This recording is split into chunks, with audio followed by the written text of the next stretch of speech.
uzima. Tuungane sote tuimbe pamoja, kuenzi shikamano hatima yetu. Tujitoe wenyewe kupambana pamoja, uhuru na umoja vitawale. Enyi bwana na binti wa Afrika, mwili wa jua, mwili wa anga, tuifanye Afrika mti wa uzima. Tuungane sote na tujibidishe kutoa kilicho bora kwa Afrika. Chimbuko la wanadamu, chemchemi ya utamaduni, tumaini letu wakati wa mafarakano. Enyi bwana na binti wa Afrika, mwili wa jua, mwili wa anga, tuifanye Afrika mti wa uzima.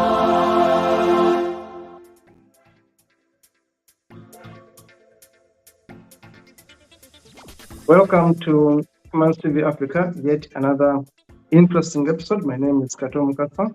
In the studio is Hussein Baya to do the production. Remember, this is a TV station, not a YouTube channel.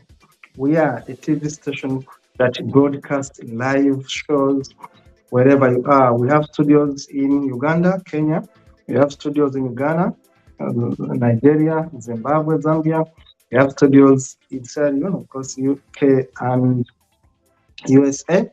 And we are developing very fast, growing very fast, trying to do our best, of course, to change the way things are, promote human rights, defend rights, and of course, educate, inform, entertain, and be there for our audiences. Today, we go ahead to share education, share information. Knowledge is power. Today, we are handling a theme to do with Africa's identity. The amazing facts about Africa.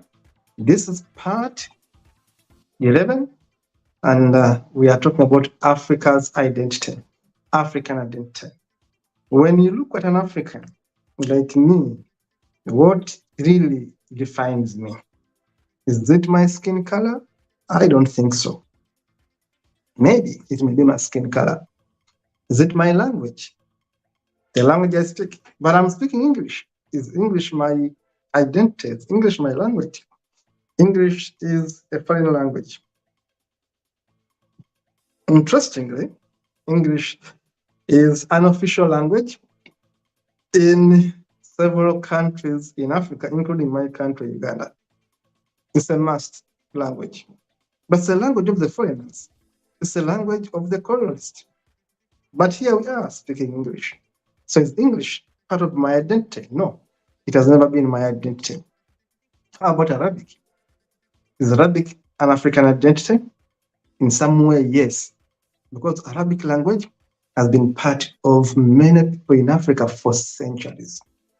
In fact, Arabic is the language most spoken in Africa. Did you know that? So join me as I show you what it is when we talk about African identity. Is it the skin color? Is it the language? Is it the food? Is it the dances? Is it the cultures that we so much cherish? Let us have a look at these amazing facts about African identity in episode 13, in part 13. We start off with the languages. Now, this map shows you the most predominant languages in Africa. They are Swahili, Hausa, Portuguese, Lingala, Sango, Sotho, Shona, Thonga, Bemba, Tonga, Chewa, and of course, those also called Sango, Chadian Sudani Arabic, Hausa, Igbo, Manding, Asania, Arabic, Manding, Akan, and others. Of course, there's French, and of course, there's English. There's also Luganda from my country, Uganda. Now, these are the most common languages spoken in Africa, yet actually Africa has over 20,000 languages. Not 2,000, but 20,000 languages are spoken by different tribes, different ethnicities in Africa. There's, of course, Somali and others. Now, when you look at the statistics, Arabic is the most widely spoken language in Africa. Arabic, widely spoken language in Africa. Do you know why? Because the entire Maghreb region, for example, the entire Maghreb region speaks Arabic, and part of West Africa speaks Arabic. And even South African countries, Central African countries have Muslims, because now Arabic also becomes a language of worship. Now, in terms of population and percentages, about 17% of people in Africa speak Arabic, and about 10% speak Swahili. Yeah, about 20% speak Swahili, and of course, English also is widely spoken in Africa, since it is the official language. Of course, I have to make a correction that Africa has about 2,000 languages, not 20, but 2,000 languages there are spoken in Africa. And Arabic comes number one. Number two comes in Swahili, if you don't know now. And of course, English comes in there at number three. And of course, other languages come in per region, like Hausa, the Igbo, the Manding, the Sango, the Lingala. These languages come in handy. There's the French, the Portuguese. These languages come in handy, but are not so widely spoken as Arabic and as Swahili. You can imagine in Uganda, you go to Uganda, people are speaking Arabic because they are Muslims. It's a language of their religion. It's a language of their faith. Now, about 5% in Africa speak the Berber dialect. About 5% speak the Berber dialect, and about 5% speak the Hausa language. 5% speak Hausa, 5% speak Berber, and 10% speak Swahili.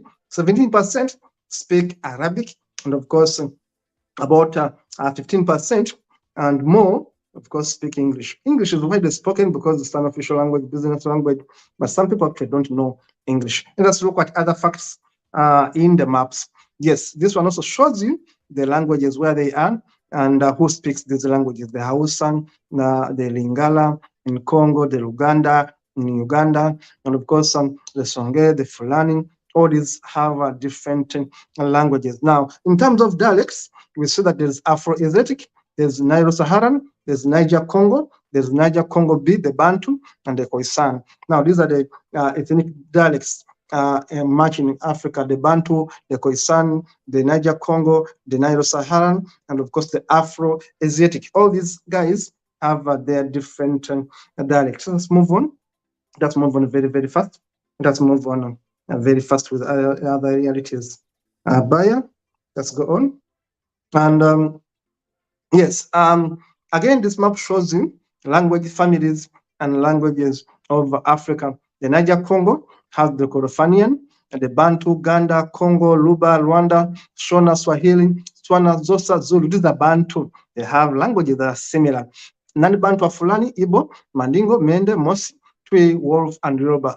These also, guys, the Nani-Bantu also have their own languages, which are a bit different from the Bantu languages. Then there's Nilo-Saharan, which are having the Kanuri, Masai, Mandi, Nubian, Nua, and others. The Nubians and others also have their own dialects. Then there's the Hamito-Semitic, Hamito-Semitics, we call them the Afro-Asiatic. Also have the Amharic, Arabic, Hausa, Oromo, Gala, Somali, Tamazight, and others. They also have their special dialect. Then we have the Khoisan, the Kum, the Khois, the Nama, and others also have their own dialect. Now, these are languages that can be seen in Africa, and they define our own identity. Let us continue by very fast this time, very, very fast. Yeah, again on languages, the map is to show you where these languages are most spoken. And of course, you can see that in the Maghreb, Arabic is much spoken there, and the population is quite high. That's why I told you 17% of people in Africa speak Arabic. Speak Arabic. Yes, English is widely spoken. But if you look at what are languages that define Africa, Arabic actually defines Africa more than English. Then Swahili defines Africa more than English. And of course, Hausa, Lingala, Luganda, and other languages. They define Africa more than foreign languages because there have been so much in Africa for a long time now. The other aspect we learn from Africa as things that define Africans is the art of tattoos.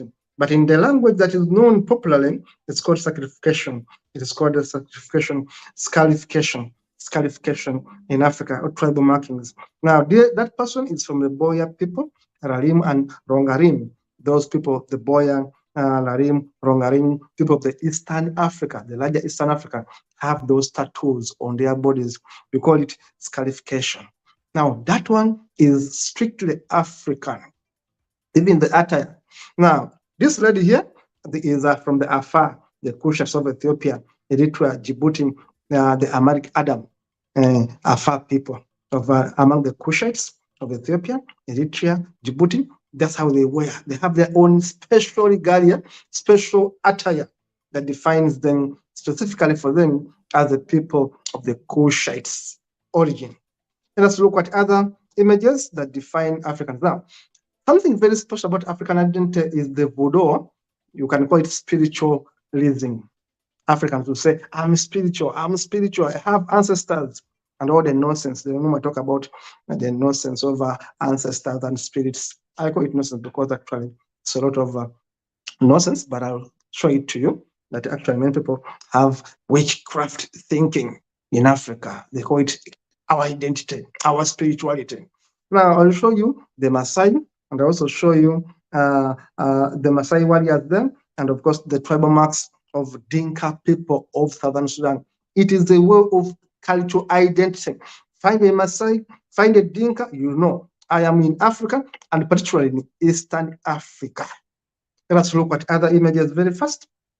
Then, of course, here you can see the Khoisan, the San people, the way they dress. Sometime back, they were actually naked, much of the time, the Karamanjongs. And then the other side, you see the Maasai and the Samburu and the other people of Kenya, Eastern Africa, and how they normally identify themselves. They are very proud of their culture. And I love it. I love their dresses, quite colorful. And I love the South Africans, the Zulus, the Xhosa. Look what the dresses these ladies wear. I love it. These are South Africans, the band, of course, of South Africa. Very beautiful ladies and beautiful dressings. Now, the Sudanese, I love the Sudanese girls. They love their color. They love their clothing, you know, especially the color. The color of the Sudanese women there is so distinctively African from the African continent, where the sun will always be up there. Of course, the Burundi drummers right there, I love them. The Burundi Drum Sanctuary, right there, they have the best dancers, the Burundi Durandis, the Tutsis, right there, and of course, the South African Zola, the San people, and the Zulu people, right there. They have a specific culture, which is, of course, their own. Let's look at other images very fast. Of course, we have images from other people who do a lot of scarification. Let us look at those images. People that do a lot of tribal markings, scarifications, and all that. You can see that lady. These are Eastern African people, the Nubians, the Kushites, and the Bantu. These guys love their cultures. Identity. Now, on my right, you can see these Ganda people dressed in banana leaves. Interesting. They are trying to mimic how the Adam and Eve used to dress in the Garden of Eden. Very interesting. There on my right is a Nigerian football supporter. She loves her football. She loves her color. She loves her body. That's how they are. Football enthusiastic. Africans love football. Africans love sports. Identity, yes, we are very athletic. Now, these are hats. Some of the hats, we call them pyramids in a way. The smallest version of a pyramid are these hats in Rwanda, hats in Ethiopia, hats in Egypt, hats in Uganda, Burundi. These are hats you are going to see in much of Africa, and they remind us of the pyramids. Of course, huts of Kasubi in Uganda, where the kings were laid to rest. And of course, these are traditional huts of Zulu kingdom. These are huts that define Africa's identity. We are the guys with the huts for our houses. Now, here is Mze Mene, that is a Liberian international musician who uses traditional attire to market her talent. She's called Mze Mene.